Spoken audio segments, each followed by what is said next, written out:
अल्लाह रब्बुल इज़्ज़त इरशाद फरमाता है कि अल्लाह वो है कि जिसने अपने रसूल को हिदायत और दीन हक दे करके भेजा, और वो दीन और वो हिदायत ऐसी होगी, अल्लाह रब्बुल इज़्ज़त वादा फरमाता है, उसने जिस वक्त ये आयत नाजिल हुई तकरीबन 1400 साल पहले, उस वक्त अल्लाह रब्बुल इज़्ज़त इरशाद फरमाता है कि हमने जो दीन रसूल को दे करके भेजा है, जो हिदायत हमने रसूल को दे करके भेजी है, लियुज़हिरहु अला दीन कुल्ली, तमाम तर माशरों में और तमाम तर दीनों में ये दीन एक दिन ऐसा आएगा कि अल्लाह रब्बुल इज़्ज़त तमाम दीनों पर इस दीन को गलबा नसीब करेगा। और ये जो दीन है, ये कुरान ने सिर्फ और सिर्फ वादा नहीं किया, ये बात नहीं कही है। मुसलमानों, झूम जाना चाहिए।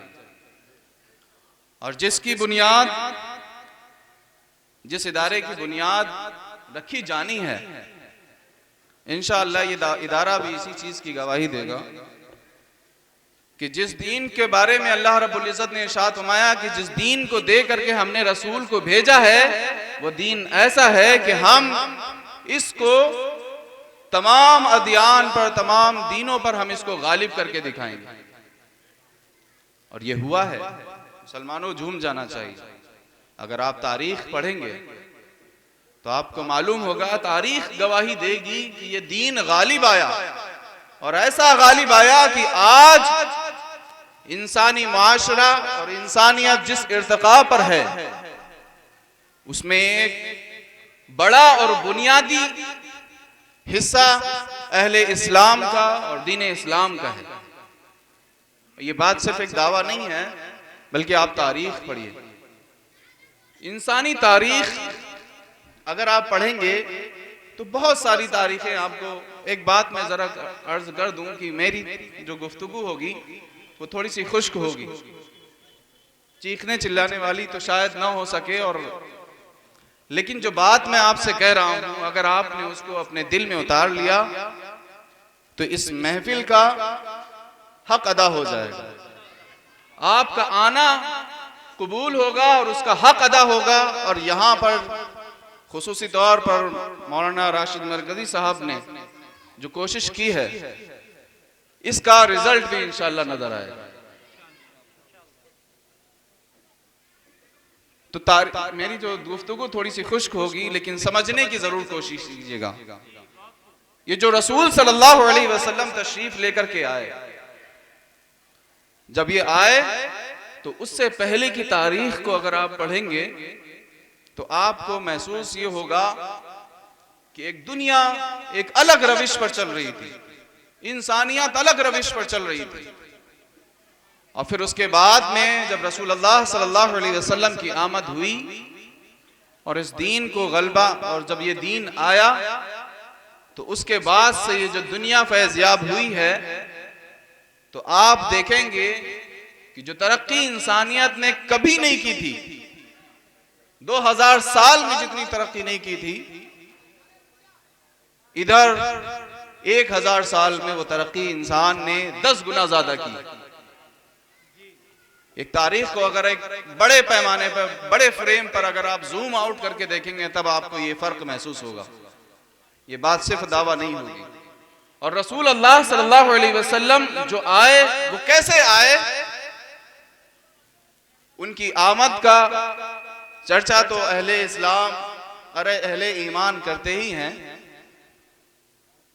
लेकिन वो लोग जिन्होंने रसूल को रसूल न माना, जिन्होंने रसूल पर ईमान नहीं रखा, लेकिन तासुब का चश्मा उतार कर जब उस शख्सियत को, उस रसूल को पढ़ा उन्होंने, तब वो भी कहने पर मजबूर हो गए कि इस तारीख में अगर कोई शख्सियत सबसे ज्यादा इंसानियत के लिए फायदेमंद हुई है तो वह रसूल मुअज़्ज़म की जात। बेशक बेशक, सुभान। और ये बात सिर्फ दावा नहीं है, बल्कि आप देखिए द 100 के नाम से एक बुक है, माइकल एच हार्ट एक बहुत बड़ा मुअर्रिख है। ये मजहबी एतबार से ये ईसाई है और जो है बड़ा पक्का ईसाई अपने वक्त का। लेकिन इसने सोचा कि तमाम जितनी भी शख्सियात अभी तक आई हैं तारीख में, इनका बड़ी बड़ी तारीख जो है शख्सियात जो आई हैं, इनकी जिंदगी का और इनका मुताला करना चाहिए और फिर ये देखना चाहिए कि तारीख में सबसे ज्यादा अहम रोल किसने अदा किया है। ये मजहबी एतबार से कौन था? ईसाई था।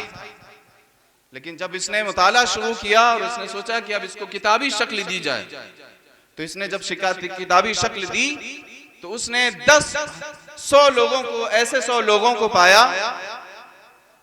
नारे तकबीर, नारे रिसालत, नारे गौसियत, मसलके आला हजरत खतीबे हिंदुस्तान हजरत अल्लामा मौलाना शाह मुफ्ती इमरान हनीफी साहब क़िबला, एशिया का अजीम स्कॉलर माशाअल्लाह, प्रोफेसर माकुलात मनकुलात हजरत अल्लामा शाह मुफ्ती इमरान हनीफी मुरादाबादी तशरीफ ला चुके और कारी शाहनवाज साहब क़िबला शारे अहले सुन्नत यहाँ पर मौजूद हैं।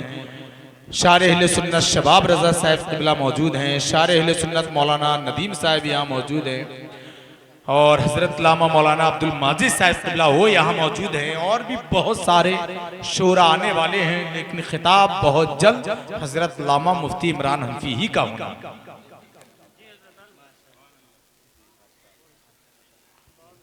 तो मैं बात अर्ज ये कर रहा था कि रसूल मुअज़्ज़म जो तशरीफ लेकर आए और वो जो दीन लेकर के आए, तो अल्लाह रब्बुल इज़्ज़त ने कुरान पाक में जो वादा फरमाया कि हम इस दीन को तमाम अदियान पर गालिब करेंगे, और ये तारीख में हुआ। और तारीख अगर आप पढ़ेंगे तो रसूलुल्लाह सल्लल्लाहु अलैहि वसल्लम की जात को अपने तो अपनों की तारीफ करते ही हैं। असल तारीफ वो है कि जो लोग तासुब का चश्मा पहने हुए हों और फिर उसके बाद में भी वो तारीफ करने पर मजबूर हो जाएं, तो सही मानों में शख्सियत ऐसी हुआ करती है। तो माइकल एच हार्ट ने जब तारीख का मुताला किया और पूरे तारीख में 100 लोगों को, ऐसे 100 लोगों को पाया कि ये सबसे ज्यादा इन्होंने इंसानी तारीख में असर अंदाज इनकी शख्सियतें हुई हैं, तो इनकी एक किताब लिखी। और फिर उसके बाद में इसने मुआजना किया कि सबसे ज्यादा इंसानियत को किसकी जात से फायदा हुआ है और सबसे ज्यादा पूरी कायनात को, इस दुनिया को किसने मुतासिर किया है, तारीख साज शख्सियत सबसे पहली कौन रही है, सबसे बड़ी। तो उसमें जो सबसे पहली जात उसने रखी, ईसाई होते हुए भी उसका मजहबी फरीजा था कि वो ये कहता कि हजरत ईसा अलैहिस्सलाम ऐसी शख्सियत हैं कि जो इनको सबसे एक नंबर पर, पहले नंबर पर रखना चाहिए।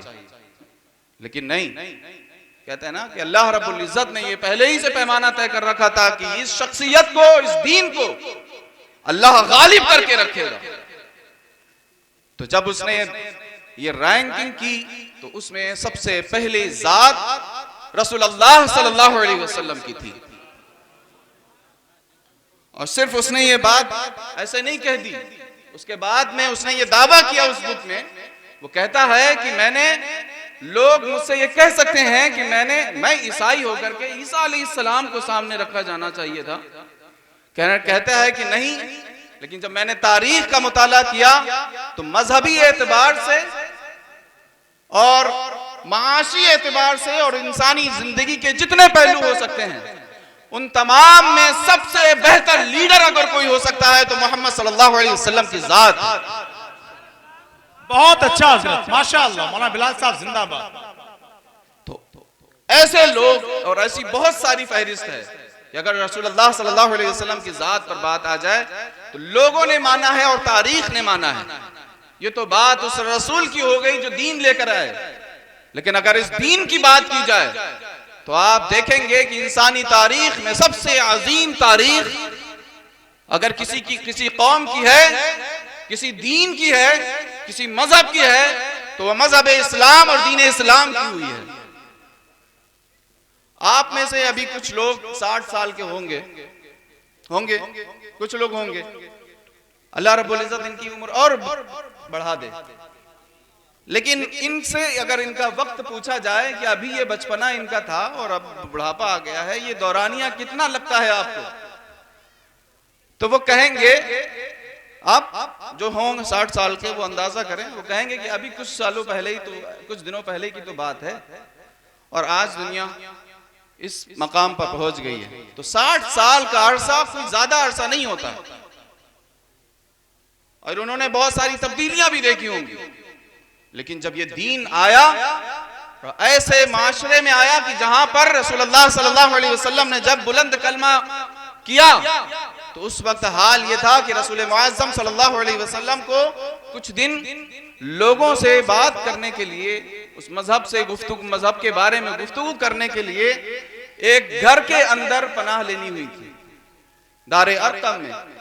आप चंद दिन दारे अरकम में खुफिया तौर पर लोगों को तबलीग किया करते थे, क्योंकि अगर इसको जाहिर करेंगे तो फिर लोग दीन का काम कम, अफरा तफरी ज्यादा हो जाएगी। इसलिए हिकमतन रसूलुल्लाह सल्लल्लाहु अलैहि वसल्लम ने इब्तिदा कुछ दिनों में एक दारे अरकम में चंद लोगों के साथ में दीन की गुफ्तगू किया करते थे। और उसके बाद में आप देखेंगे तारीख साज ये बात रही है कि उसके तकरीबन 70 साल के बाद, हिजरत के 60 साल के बाद में अगर आप देखेंगे कि वो जात जो एक घर के अंदर दीन की तबलीग किया करती थी, वो 60 साल के बाद में वो दीन 3 जो है ना बर्रे आजम पर पहुंच चुका था। 3 बर्रे आजम पर कितने दिनों में?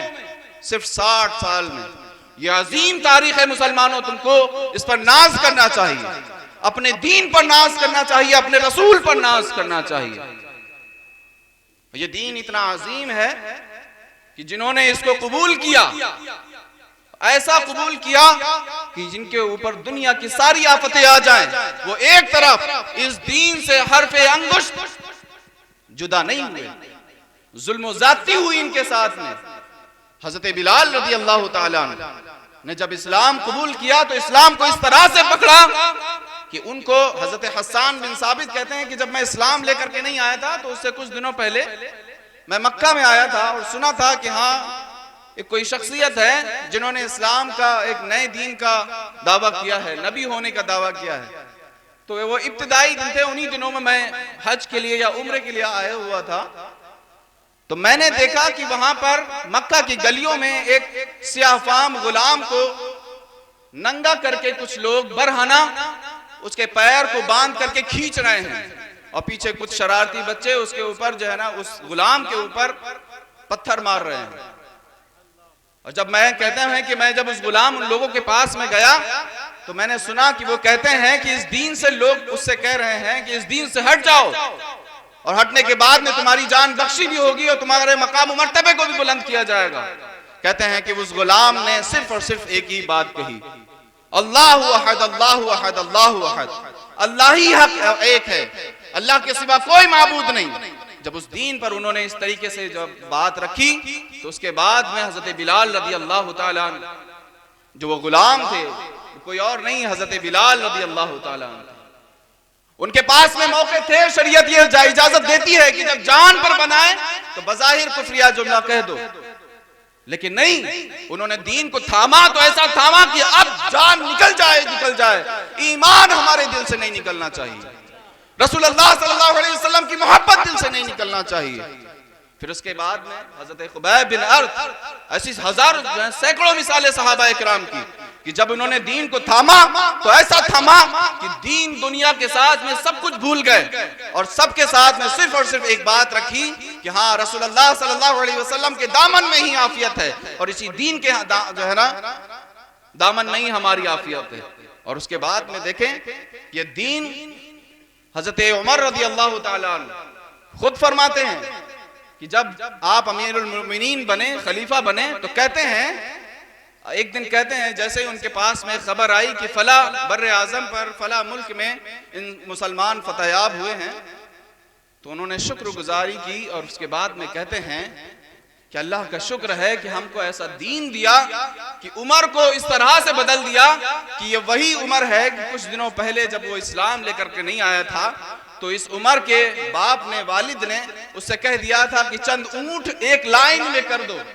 तो जब मैं वो करने लगा तो वो कुछ ऊंट लाइन में नहीं कर सके। वो कहते हैं कि उमर एक वक्त वो था, लेकिन आज अल्हम्दुलिल्लाह 3 बर्रे आजम पर, 2 बर्रे आजम पर, एक दुनिया के एक बड़े हिस्से पर आज मेरी हुकूमत है। और ऐसी हुकूमत है कि लोग आज भी कहते हैं कि इंसाफ परस्त अगर कोई हुकूमत रही है तो हजरत उमर फारूक रज़ी अल्लाह ताला अन्हु की रही है। ये तब्दीली आई है, इस दीन ने वो काम किए हैं। अब असल कहने का जो मकसद है वो ये कि आपने इस दीन के साथ में क्या करा। बस हम चंद एक बात कह करके आपके सामने से